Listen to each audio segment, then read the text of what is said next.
India market invest মাইন্ডসেটে আপনাদের স্বাগত। যারা চ্যানেল নতুন এসেছেন তাদেরকে হলো প্লিজ চ্যানেলটাকে সাবস্ক্রাইব করবেন, লাইক করবেন, বেল আইকনটা প্রেস করবেন, তার সাথে অল বাটনটা প্রেস করবেন, তাই নোটিফিকেশনটা কিন্তু সঙ্গে সঙ্গে আপনাদের কাছে কি পৌঁছাবে।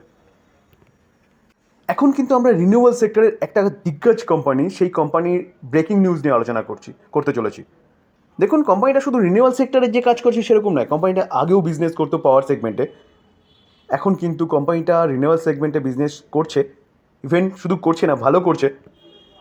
কোম্পানিটা পিএসইউ কোম্পানি। কোম্পানিটা কিন্তু নিয়ে ব্রেকিং নিউজ, খুব বড় ব্রেকিং নিউজ পাওয়া যাচ্ছে। চলুন দেখে নিই কোন কোম্পানি এবং নিউজটা কী। ব্রেকিং নিউজটা কি? ব্রেকিং নিউজটা কিন্তু এনটিপিসিকে নিয়ে পাওয়া যাচ্ছে।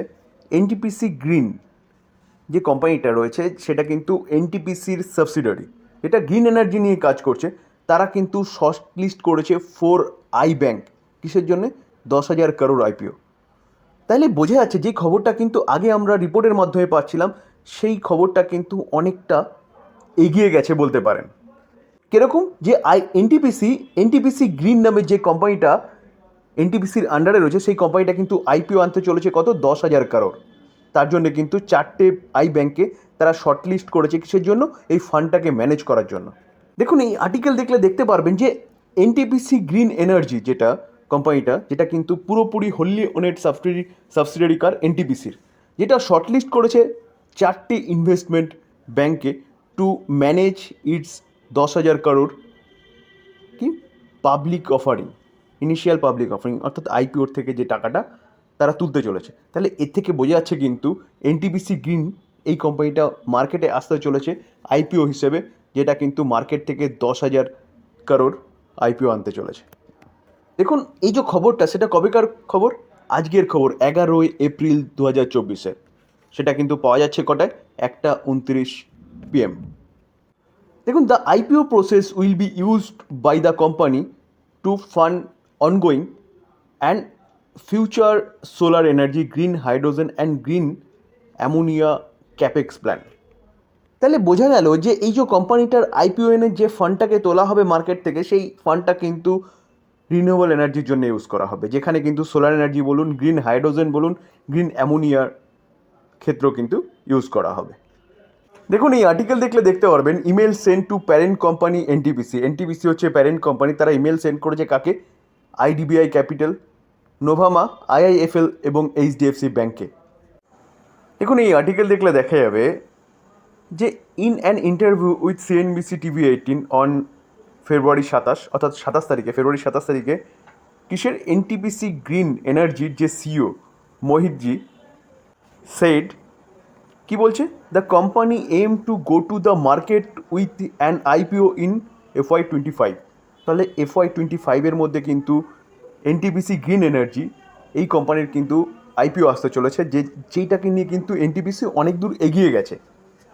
তাহলে বুঝতে পারছেন যে এই আইপিওটা কিন্তু আসতে চলেছে FY25-এর মধ্যে।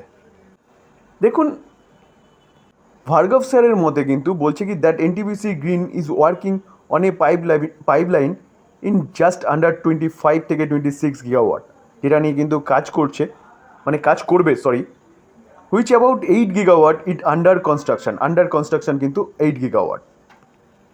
তো এনটিপিসি গ্রিন দেখুন সাইন করেছে memorandum of understanding which Maharashtra government in January, development green hydrogen and derivatives such as green ammonia and green methanol activity।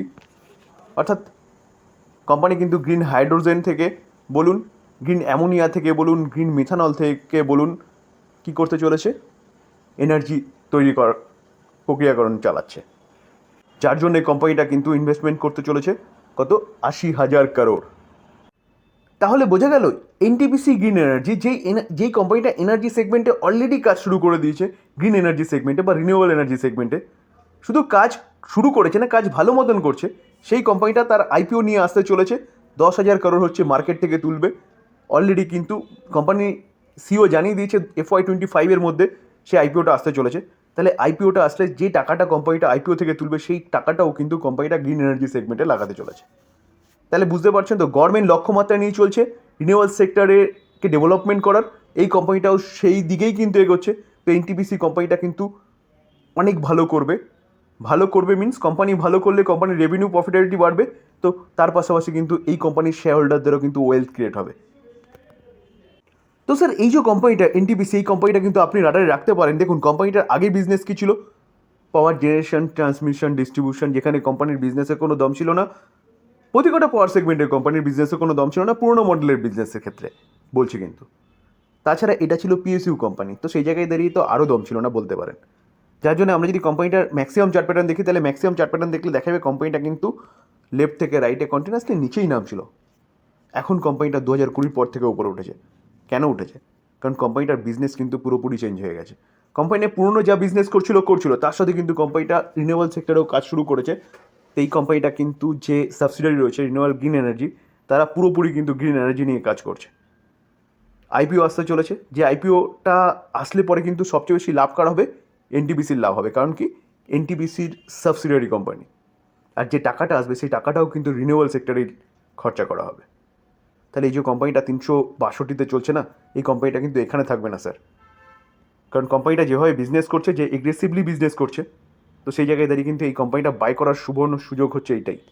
যেখানে কোম্পানিটাকে দেখলে দেখাবে কোম্পানিটা কিন্তু তার 52 খায়ের কাছাকাছি চলছে, ঠিক আছে, কোম্পানিটা কিন্তু এই জায়গায় থাকবে না, কোম্পানিটা কিন্তু আরও অনেক দূর পর্যন্ত যাবে। কারণ ভবিষ্যতে কিন্তু রিনিউয়েবল সেক্টর থেকেই পাওয়ার জেনারেশনের কথা বলছে গভর্নমেন্ট, আর এটা এটা করতেই হবে।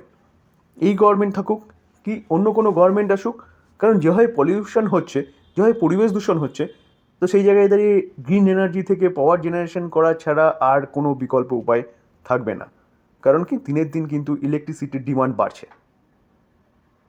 তো স্যার এই যে কোম্পানিটা, এই কোম্পানি নিয়ে অবশ্যই আপনি চিন্তাভাবনা করতে পারেন লং টার্ম ইনভেস্টমেন্টের জন্য। দেখুন মার্কেট ক্যাপ কত, মার্কেট ক্যাপ কিন্তু 3,51,000। আমরা যদি কোম্পানিটার পি রেশিও দেখলে দেখাবে কত, 18 রয়েছে পি, অর্থাৎ একদম অ্যাট্রাকটিভ প্রাইসে রয়েছে বলতে পারেন। ডিভিডেন্ড ইল্ড, অর্থাৎ কোম্পানি কিন্তু ভালো একটা ডিভিডেন্ডও দেয়, কত 2% হারে। রিটার্ন অন ক্যাপিটাল এমপ্লয় দেখলে দেখাবে 9.83 রয়েছে, রিটার্ন অন ইকুইটি 12 রয়েছে, দুটো কিন্তু একটু কম হয়েছে, তবে ঠিকঠাক রয়েছে এত বড় কোম্পানি। যেখানে ফেস ভ্যালু কোম্পানির কত 10 রয়েছে, অর্থাৎ কোম্পানি কিন্তু পরবর্তীকালে স্প্লিটও দিতে পারে। আমরা যদি মার্কেট ক্যাপ অনুযায়ী দেখি না, তাহলে দেখলে দেখা যাবে এনটিপিসি যে কোম্পানিটা, সেই কোম্পানিটা 3,51,000 মার্কেট ক্যাপ। এই কোম্পানিটা কিন্তু নাম্বার 1 কোম্পানি এই সেগমেন্টে। তারপরে আদানি গ্রিন রয়েছে। আমরা যদি ইয়ার অন ইয়ার বেসিস কোম্পানির প্রফিট দেখি 2020 থেকে, কেন দেখবো? কারণ 2020 থেকে কিন্তু কোম্পানির বিজনেসের আমূল পরিবর্তন হয়েছে। দেখুন 11,900, 14,900, 16,900, 16,900টা 17,200, 19,700। তাহলে কোম্পানি কিন্তু লাস্ট 5 বছরে কন্টিনিউয়াসলি তার প্রফিট যেটা, সেটা কিন্তু বাড়িয়ে যাচ্ছে। আমরা যদি কোম্পানির সেলস গ্রোথ দেখি, দেখুন সেলস গ্রোথ দেখলে দেখাবে কোম্পানি 10 বছর আগে 9%, 5 বছরে 15%, 3 বছরে 17%, কারেন্ট ইয়ারে কিন্তু 4%। তো কোম্পানির যে সেলস গ্রোথ সেটা কিন্তু কন্টিনিউয়াসলি বাড়ছে। আমরা যদি কোম্পানির প্রফিট গ্রোথ দেখি, তাহলে প্রফিট গ্রোথ দেখলেও দেখা যাবে 10 বছরে অনলি ফর 4%। তার জন্য কিন্তু আমরা চারটা দেখেছিলাম, কন্টিনিউয়াসলি কোম্পানিটা নিচে আসছিল 2020 আগে পর্যন্ত। দেখুন 5 বছরে 9%, 3 বছরে 19%, কারেন্ট ইয়ারে 13%। কোম্পানির বিজনেসে কিন্তু লাস্ট 3 বছর 4 বছরের হচ্ছে দম এসছে। আমরা যদি স্টক সিজিআর গ্রোথ দেখি, তাহলে স্টক সিজিআর গ্রোথ দেখলে দেখাবে 10 বছরে 13%, 5 বছরে 22%, 3 বছরে 54%, কারেন্ট ইয়ারে কিন্তু 106%। তো লাস্ট 3 বছরের ডেটাটাই কিন্তু 5 বছর আর 10 বছরকে এতটা এগিয়ে নিয়ে গেছে। আর রিটার্ন অন ইকুইটি 12% কনস্ট্যান্ট রয়েছে 10 বছর ধরে। আমরা যদি শেয়ার হোল্ডিং প্যাটার্ন দেখি, তাহলে ডিসেম্বর 2023 প্রোমোটার দেখুন 51%, FIS 17%, DIS 28%, public only for 3% রয়েছে। তো এতটা এফআইএস ডিআইএস এতটা প্রোমোটার কেন রয়েছে? কারণ কোম্পানির বিজনেসে কিন্তু দম আছে স্যার। তো স্যার এই কোম্পানি নিয়ে চিন্তাভাবনা করতে পারেন লং টার্ম ইনভেস্টমেন্টের জন্য। কারণ কোম্পানিটা কিন্তু তার পুরনো বিজনেসের সাথে সাথে গ্রিন এনার্জি নিয়ে ভালো কাজ করছে, অ্যাক্টিভলি কাজ করছে। তো আপনার যদি মনে হয় গ্রিন এনার্জি পরবর্তীকালে ভালো করতে পারে, তাহলে এই কোম্পানিটাও কিন্তু অবশ্যই ভালো করবে। এই ছিল আলোচনা, এই ছিল ব্রেকিং নিউজ। যদি আলোচনাটা ভালো লাগে, যা চ্যানেল নতুন এসেছেন তাদেরগুলো প্লিজ চ্যানেলটাকে সাবস্ক্রাইব করবেন, লাইক করবেন, বেল আইকনটা প্রেস করবেন, তার সাথে অল বাটনটা প্রেস করুন, তার নোটিফিকেশনটা কিন্তু সঙ্গে সঙ্গে আপনাদের কাছে গিয়ে পৌঁছাবে। থ্যাংক ইউ, ভালো থাকবেন।